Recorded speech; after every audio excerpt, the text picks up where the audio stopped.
And नमस्ते। आपका स्वागत है स्टडी IQ PCS सारथी चैनल में।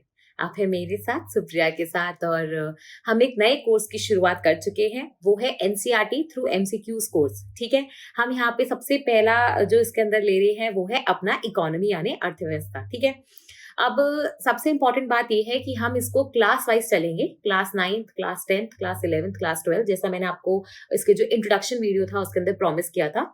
और दूसरी चीज ये है कि हम कोशिश करेंगे कि हम इसको चैप्टर वाइज ही MCQs को कवर करते हुए चलें। ठीक है, अगर कहीं हमें ऐसा लगा कि चैप्टर छोटा है तो हो सकता है कि हम 2 चैप्टर्स को क्लब भी कर दें। अगर हमें कहीं ऐसा लगा कि चैप्टर्स काफी लंबे हैं और कॉन्सेप्ट्स बहुत ज्यादा है समझाने के लिए, तो ऐसा नहीं है कि एक वीडियो हम 2-2.5 घंटे का रखेंगे फिर हम उस वीडियो को ब्रेक कर देंगे। ठीक है, तो जैसा हम लोग नॉर्मली रखते हैं, क्लास इंटरैक्टिव रहेगी। मैं आपसे कुछ क्वेश्चंस भी पूछूंगी क्लास के स्टार्टिंग में, अंत में, बीच में, जिनका मैं आंसर्स एक्सपेक्ट करूंगी कि आप उनको कॉमेंट बॉक्स में लिखेंगे। ठीक है, और प्लीज थोड़ा सा इंटरैक्टिव ही रखिएगा। डेली का होमवर्क डेली कीजिएगा, नहीं तो फिर वापस से वही चीज हो जाएगी कि सारा होमवर्क होता था ना कि गर्मियों की छुट्टियों में जैसे बच्चे पढ़ते थे कि शुरू में छुट्टियां चालू हुई, एकदम मजे मौज से सब कुछ कर रहे हैं और फिर 2 महीने एकदम से खत्म होने को आ गए और लग रहा है अभी तो पूरा होमवर्क बाकी है। आर्ट एंड क्राफ्ट का प्रोजेक्ट बनाना है, स्कूल में कोई असाइनमेंट मिला था वो करना है, कोई फाइल बनानी है, और फिर एकदम से कि घर में जो भी भैया दीदी होते थे सब बैठ के प्लीज प्लीज प्लीज मेरा होमवर्क कर दो। तो ये यहाँ नहीं चलेगा। एग्जाम में कोई आपके भैया दीदी काम नहीं आएंगे, सब आपको एग्जाम में बैठ के खुद ही जो आपने पढ़ाई करी है उसी का एप्लीकेशन करना पड़ेगा। तो लास्ट में हम कुछ पाइलॉन नहीं करेंगे, हम कोशिश करेंगे कि जो क्लास का होमवर्क हमें उस क्लास में मिल रहा है हम उसी क्लास में उसको सॉल्व करें। ठीक है, तो ये थोड़ा सा इंट्रोडक्शन वीडियो है कि क्लास 9th में हम लोग क्या क्या पढ़ने वाले हैं। ठीक है, और ये भी हम पूरा MCQs के थ्रू ही करेंगे। तो अगर आप क्लास 9th की NCERT खोलेंगे, जो मैंने आपको पिछली बार बताया था कि आप कहाँ से डाउनलोड कर सकते हैं, तो ऐसी आपको क्लास 9th की NCERT दिखेगी। ठीक है, आप चाहें तो एक बार मैं आपको दिखा देती हूँ फिर से। आप जब गूगल खोलोगे तो यहाँ पे आपको अपना इकोनॉमिक्स का NCERT दिखेगा। ठीक है, आप NCERT वाली जो वेबसाइट होती है उस पे जाएंगे तो वहां पे आप देख सकते हैं कि आप यहाँ पे क्लास, सब्जेक्ट और अपना टाइटल, वो तीनों चीजें सेलेक्ट करेंगे तो आपको एक ऐसा पेज खुल के आएगा। ठीक है, क्लास 9th की इकोनॉमिक्स यानी अर्थव्यवस्था का। ठीक है, तो इसमें आप देखोगे कि तो क्लास 9 की जो NCERT है वो काफी छोटी है, उसमें सिर्फ 4 ही चैप्टर्स हैं, 1, 2, 3, 4। तो या तो आप कंप्लीट बुक डाउनलोड कर लो, वो ऐसे एक जिप फाइल के फॉर्म में डाउनलोड होगी।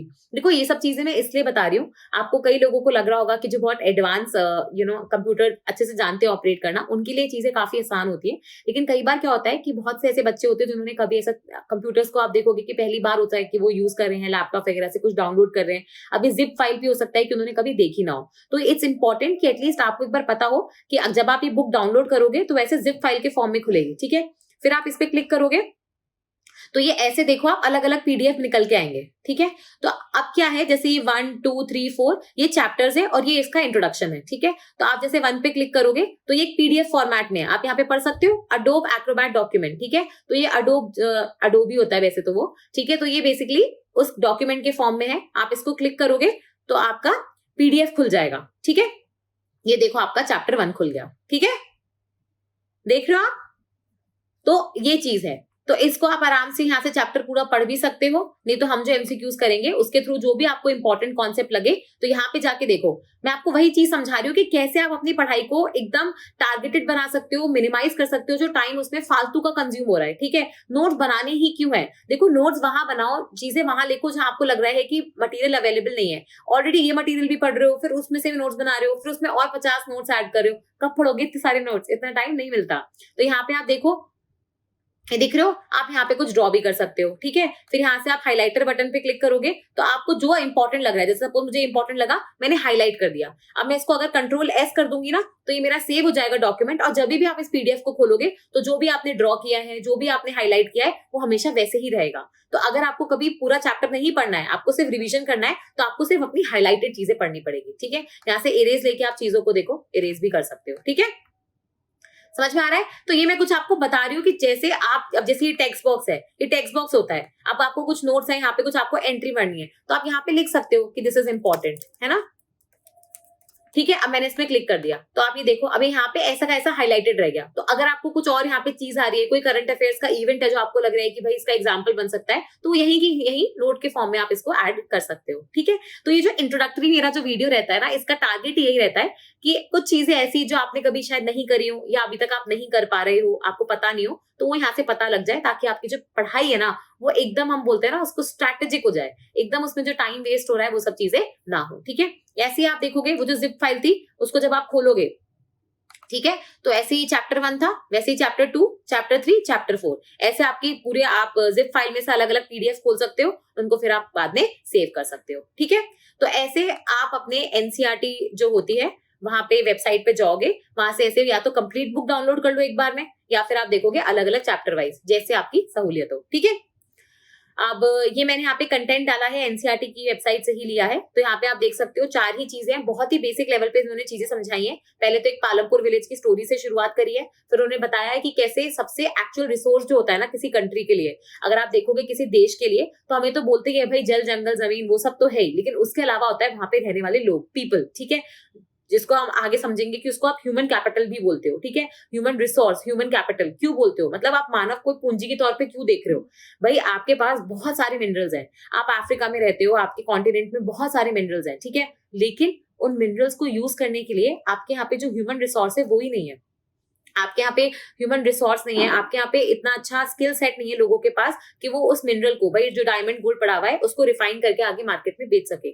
समझ में आ रहा है? तो पीपल एक बहुत इंपॉर्टेंट रिसोर्स होता है, ठीक है, किसी भी कंट्री या किसी भी देश के लिए। ठीक है, इसके बाद आएंगे हम गरीबी यानी पॉवर्टी के ऊपर, सबसे बड़ा चैलेंज है। अभी तो इंडिया के लिए काफी अच्छी बात है, अगर आपने न्यूज वगैरह भी देखी होगी तो इंडिया में गरीबी काफी हद तक घट गई है। जब हम आजाद हुए थे तब से लेकर अब तक, मतलब आजादी के टाइम पे आप ये बोल सकते हो कि 50% से ज्यादा लोग गरीबी रेखा के अंदर थे, लेकिन आज जब आप देखोगे तो लगभग 20-21% लोग ही गरीबी रेखा के अंदर है। तो इसका मतलब है कि इंडिया ने काफी ज्यादा इंप्रूवमेंट किया है। वैसे ही आप देखोगे चाइना ने बहुत ज्यादा इंप्रूवमेंट किया है, और भी बहुत सारे देश ने उन्होंने अच्छा खासा इंप्रूवमेंट किया है गरीबी को कम करने में। और लास्ट है हमारी खाद्य सुरक्षा यानी फूड सिक्योरिटी। ठीक है, बहुत बहुत बहुत इंपॉर्टेंट है, क्योंकि हंगर, अगर आपको पता हो कि कोरोना काल में अपनी ये हंगर रिपोर्ट आई थी और उसमें इंडिया की रैंकिंग कुछ ज्यादा अच्छी तो आई नहीं है, उल्टा खराब हो गई है।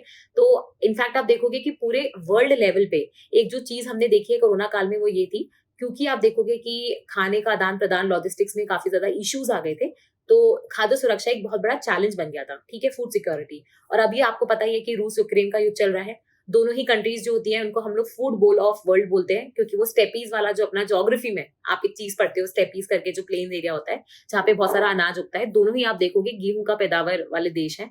और अभी उनमें वॉर होने की वजह से आपको पता है कि वहां से जो गेहूं का निर्यात था वो काफी ज्यादा कम हो गया है, जिस वजह से फूड सिक्योरिटी के बहुत सारे चैलेंजेस आ रहे हैं। तो फूड सिक्योरिटी में मैं क्या करूंगी, थोड़ा बहुत आपको इंटरनेशनल कॉन्सेप्ट जब हम एमसीक्यूज पढ़ रहे हैं वो भी समझेंगे, और फिर हम देखेंगे कि इंडिया में फूड सिक्योरिटी की क्या सिचुएशन है। ठीक है, तो मेरे साथ बने रहिएगा इस कोर्स में। आप देखोगे सिर्फ 9th क्लास के एनसीईआरटी में हमने 80 से ज्यादा एमसीक्यूज डाले हैं। हर चैप्टर को एकदम डिटेल में समझेंगे और एनसीईआरटी को बैकग्राउंड में रख के ही समझेंगे। ऐसा नहीं है कि हम मतलब कुछ भी अपने मर्जी से पढ़ाते हुए चलेंगे, लेकिन इस कोर्स को मैं रेलेवेंट बनाने के लिए जो आपके करंट अफेयर्स है ना उससे रिलेट करती चलूंगी, ताकि कभी भी आपको ऐसा ना लगे कि आप बहुत ही एक स्टैटिक चीज पढ़ रहे हो। स्टैटिक तो पढ़ेंगे लेकिन साथ में उसको करंट अफेयर्स वाले एग्जाम्पल से जोड़ते चलेंगे। ठीक है, तो उम्मीद है कि आपको ये पसंद आएगा। जो भी डाउट्स है आप हमें जरूर बताइएगा, और अभी हम नेक्स्ट क्लास से फिर क्लास 9th की फर्स्ट चैप्टर से शुरुआत करेंगे। ठीक है, अच्छा रहेगा कि अगर आपका बैकग्राउंड है इकोनॉमी में तो बहुत अच्छी बात है, नहीं भी है तो बिल्कुल टेंशन मत लेना, हम सारे कॉन्सेप्ट्स को एकदम बहुत ही बेसिक चीजों से समझते हुए चलेंगे। तो इसी के साथ फिर से मिलेंगे, तब तक के लिए धन्यवाद।